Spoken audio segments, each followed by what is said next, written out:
Hello again, people. Let me ask you something.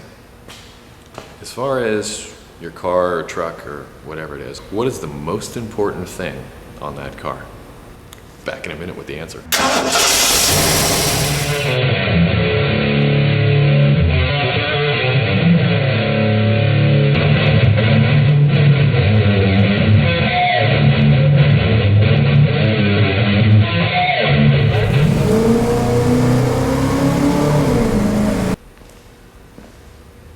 Got a guess yet?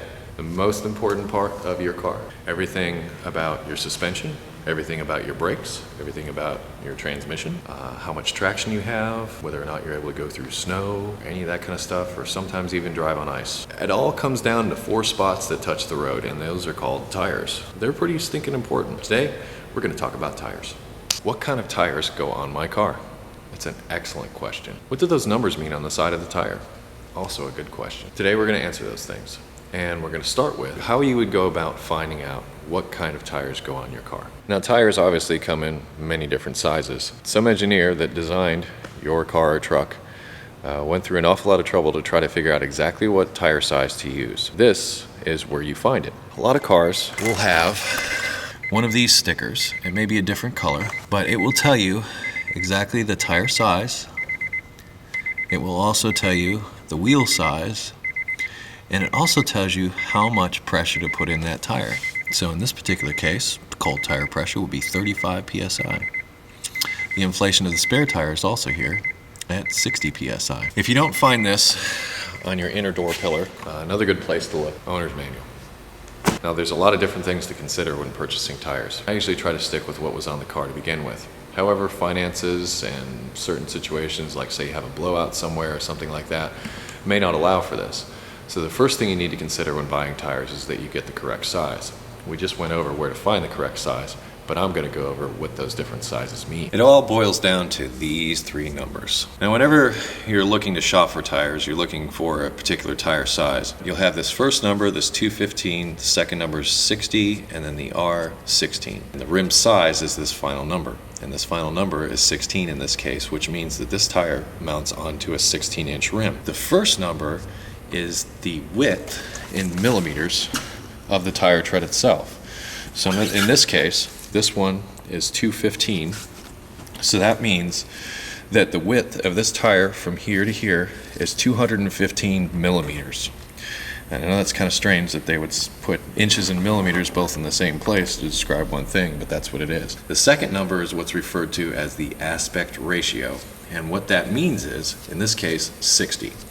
What that means is this tire is 60% as tall as it is wide. So the first number is the width in millimeters. The second number is the aspect ratio, which is the relationship between how tall the tire is as to how wide it is. And the third number is the rim size that it mounts on. We've got some other numbers here that you may be able to see. Tread wear 440. That is going to tell you how the tire will wear, whether it's going to take a long time to wear out, whether it's like a 100,000 mile tire or 50,000 mile tire. The traction rating is going to tell you what kind of traction it has. The closer, A is the highest, I believe. Temperature, also an important consideration, in this case also A. This DOT is Department of Transportation. The HN49 is manufacturing plant. It's a manufacturing number. And the JUAX, the tire model. And then the last number in this set is the day and days, 41. This tire is the 41st day of 2007, 07. The last 2 digits are the year, and the first 2 digits are the week number. Date of manufacture is important because if you buy a brand new tire that may have been sitting on a shelf for a while, you may find yourself in a situation where you're actually buying an old tire being sold as new. So it's good to know what those numbers are, and it's good to know where to look for them.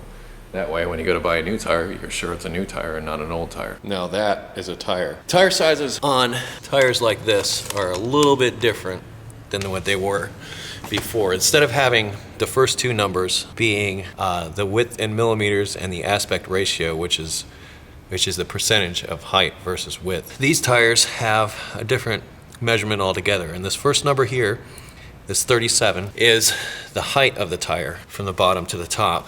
The second number by 12, that means it's 12 inches wide or 12.5 inches wide in this case, when it's mounted on a 15-inch rim.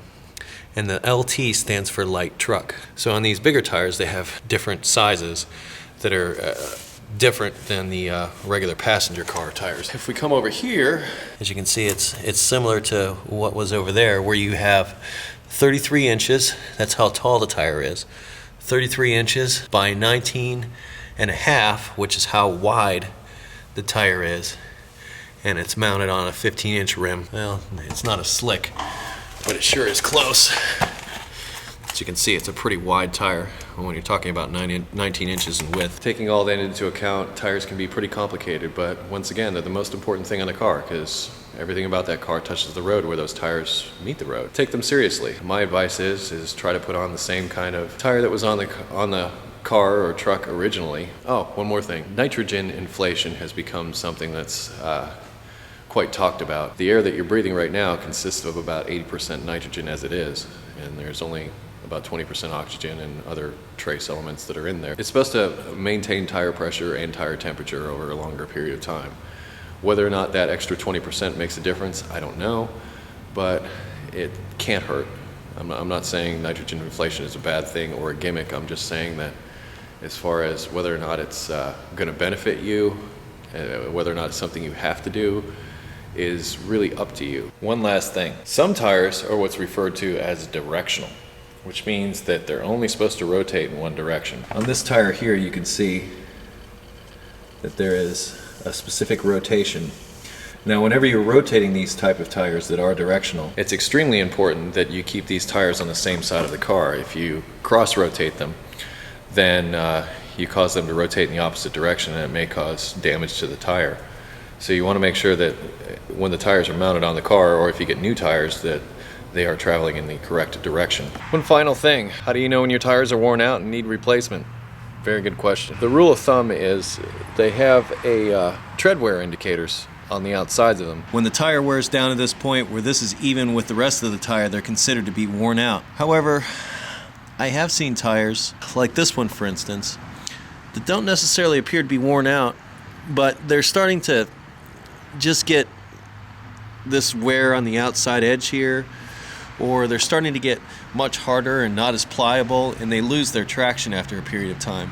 I've noticed some tires that appear to have plenty of tread, but they don't have the same traction that they used to when they were new. Sometimes you can replace a tire for those kind of issues as well, but that's what these are here. These are tread wear indicators. I hope this video has been informative for you, and thank you for watching Eric the Car Guy. I also have to thank Scott from Armstrong Automotive here in Fairfield, Ohio, for letting me hang out here today and do the work. Be safe, have fun, and stay dirty.